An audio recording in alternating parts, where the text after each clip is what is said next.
சிலையே தாயின் மடி சேரும் கன்று போல நாளும் வளர்வாயன் மார்பிலே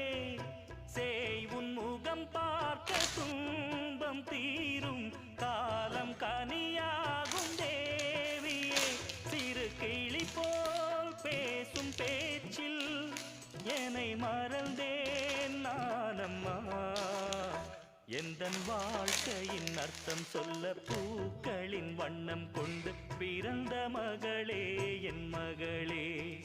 நான் வாழ்ந்தது கொஞ்சம் அந்த வாசத்தில் வந்துதித்து உயிரில் கல